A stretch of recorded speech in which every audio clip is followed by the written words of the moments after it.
It's time for the Longines Chronoscope, a television journal of the important issues of the hour, brought to you every Monday, Wednesday, and Friday. A presentation of the Longines Whitnor Watch Company, maker of Longines, the world's most honored watch, and Whitnor, distinguished companion to the world-honored Longines. Good evening, this is Frank Knight. May I introduce our co-editors for this edition of the Longines Chronoscope? Larry Lasser, CBS News correspondent, and Kenneth Crawford, National Affairs Editor of Newsweek magazine. Our very distinguished guest for this evening is Admiral Richard E. Byrd. The North Pole used to be a no man's land, but these are the days when, by buying a ticket on a commercial airliner, you can fly across the North Pole and drink a cocktail at the same time. Yet only 30 or more years ago, about 35 years ago, our guest tonight found out whether there was any land north of the North American continent. He made that first discovery flight, and I must say that Admiral Byrd, our guest tonight, is not only our greatest living explorer, but he's been an inspiration to countless Americans. Admiral Byrd, you've been to both the North Pole and the South Pole. Is there any unexplored land left on this earth that might appeal to adventurous young Americans? Yes, there is. And not up around the North Pole, because it's getting crowded up there now, because they find out it's really usable, not only to live in, but militarily. But strangely enough, there's left in the world today an area as big as the United States that's never been seen by a human being. And that's beyond the pole on the other side of the South Pole from Middle America. And I think it's quite astonishing that there should be an area as big as that unexplored. That's a tremendous So challenge. there's a lot of adventure left down at the bottom of the world. Admiral, do you hope to see that? I do. Well, Admiral, Yeah. would you say that since you've been to both the extremities of Earth, are these expeditions to such far-off places, are they getting easier because of modern techniques, or is danger still close at hand? Well, it's a little risky, but nothing like it used to be with the old slow planes and the small cruising radius where we had to put down bases. We replaced the dog teams, and of course that was a big improvement.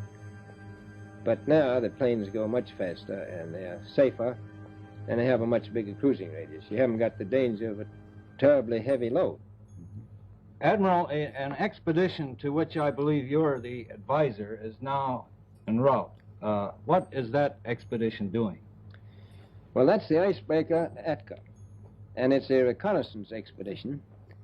It's going down to the South Pole area to make certain observations and to look for some bases. They will be back in April, and they will report back, and upon the information we get from that undertaking, we will base the bigger expedition that's to follow. Is that very definitely planned, or is that... That is being planned right now.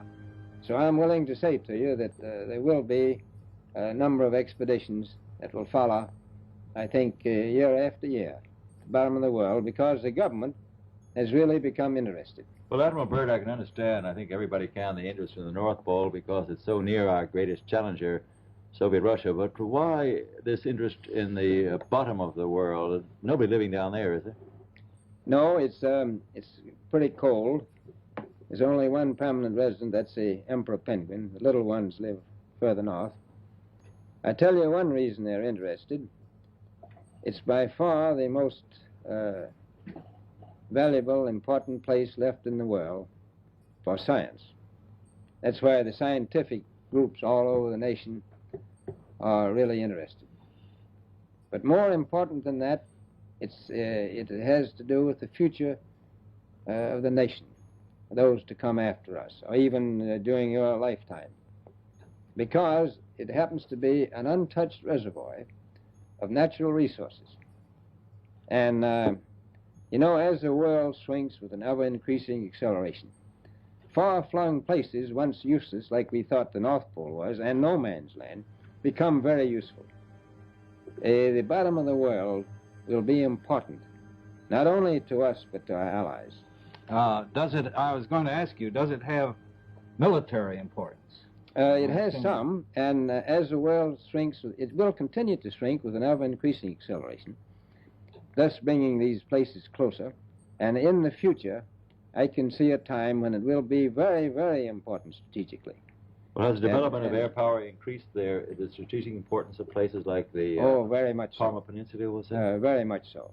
Even now, if anything happened and we lost the Panama Canal, we would have to control the islands just north of Antarctica, which are part of Antarctica, then between there and Cape Horn. I've heard it said that there are 7 continents in the world, and one of them has never been seen by a woman, and that's Antarctica. Is that actually true?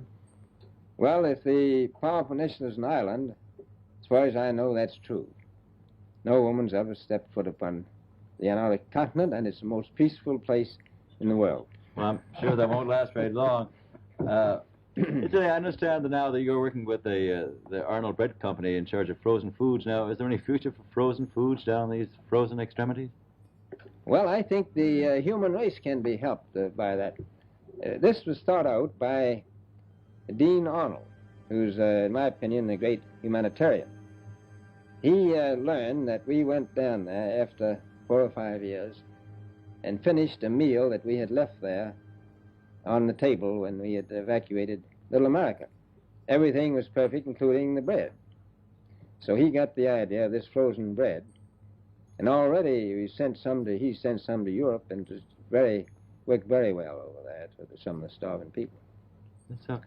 So you can store it down in the Antarctic, and against the lean years, and you wouldn't have any people in the world really starving if you did that. Yes, in the event of an atomic war... You stay there forever.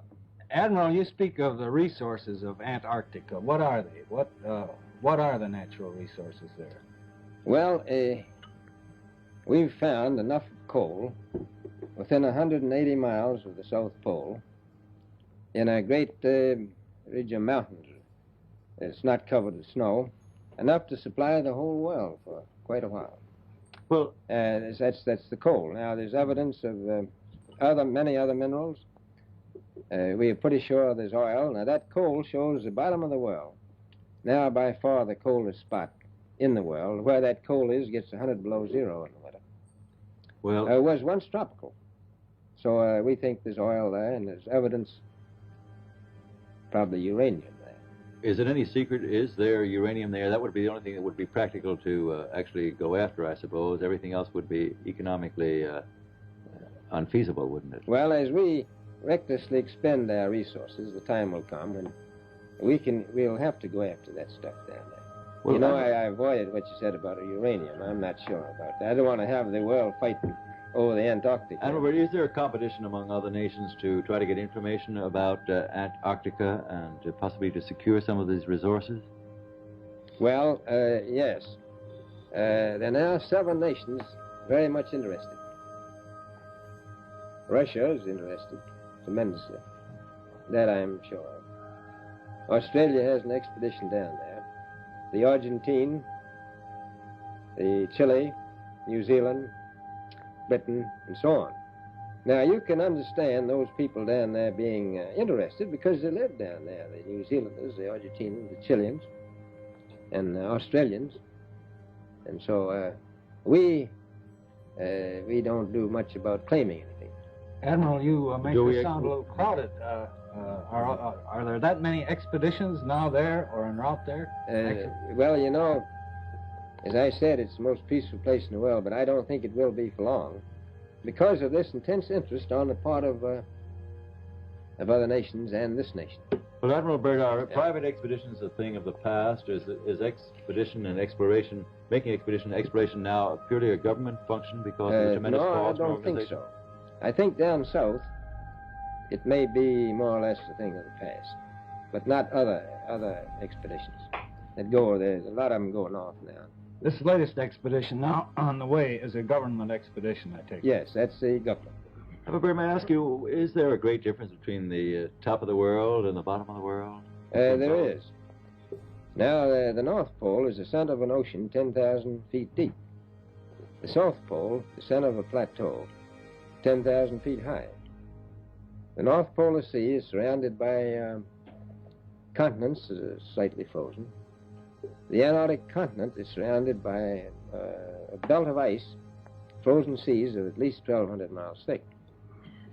Now, the south is a plateau. It gets, in some places, 14,000 feet up.